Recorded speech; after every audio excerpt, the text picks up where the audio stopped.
Hi, I'm Joe Weisenfelder with Cars.com. You know, few elements in your car are as simple or as crucial to its operation and longevity as these two items here. It is motor oil and an oil filter. Now, unless you drive a battery electric car, your car needs these things and it needs to get them replaced on a regular basis. The oil lubricates essentially all parts of the engine, keeps it running and keeps it cooler, and the oil filter, well, that just keeps the oil working longer, helps keep it clean so you can go 3,000, 5,000, 10,000 miles. It depends on your car. So the question is, how often do you need to change your oil and filter, and they get done at the same time?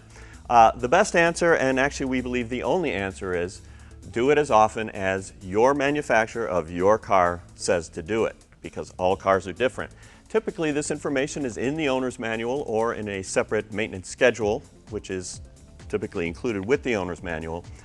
For decades and decades, all cars needed an oil change every 3,000 miles. And many cars still on the road do need that interval, and some new ones do as well. But meanwhile, while you weren't paying attention, the interval has been increasing to 5,000, 10,000 miles, even higher in some cars. That's why you need to find out which your car calls for. Now, if you're fortunate, your vehicle has an oil life monitor. Now, it's not just about the number of miles you drive, it's about the nature of those miles. Now, for many years, manufacturers have said if you drive in certain extreme conditions, you might need to change your oil more frequently. Those conditions include lots of short trips, sustained high-speed driving, extreme high temperatures, extreme cold temperatures, towing, hauling.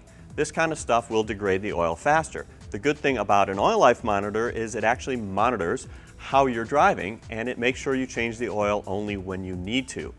Now, I have changed the oil on countless cars myself, and I can say nowadays there's no reason to do it yourself. So you understand the process. You got to jack the car up, which is typically not easy. You have to remove the drain plug and the old oil filter, let the oil drain out, put a new filter on, cap the drain hole, and then fill it with new oil. If you're doing it right, you're disposing of the used oil in a responsible fashion. All this stuff takes time and money. Getting an oil change at a service station is typically not that expensive, and they handle all of that for you. They don't really make that much money on it either. But if you are a car owner, there is something you can and should do, and that is keep an eye on the oil level. Now, most cars still have dipsticks, which you can usually find. They tend to have yellow handles now, though that wasn't always the case. And in the case of our Cherokee here, it is marked with the little icon of an old oil can, which to me looks more like an oil lamp, like you might rub and get a genie out of, but there you have it. Typically, simple enough to pull out.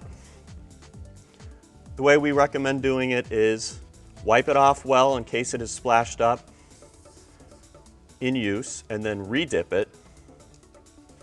And when you pull it back out, you will see the level of the oil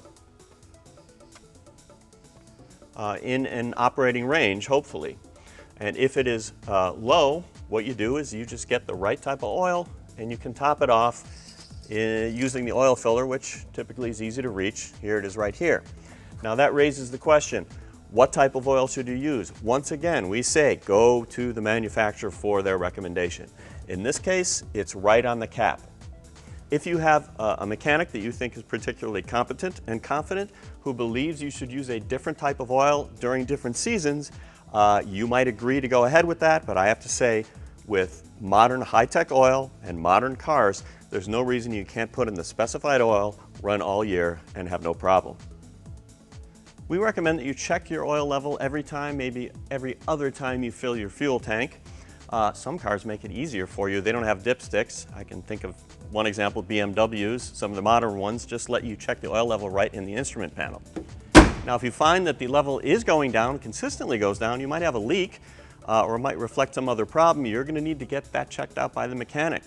Oil is extremely important. While you're driving, if ever you see the oil pressure level gauge go down, or if you get a bright red icon of that genie lamp, that means you need to pull over and turn the engine off right away, because you are literally seconds away from permanent damage that will cost you thousands of dollars to repair. Oil's important. You got to keep it clean. You got to change it at the right interval and use the right type. When you want to find out what that is, always go with what the manufacturer of your car recommends.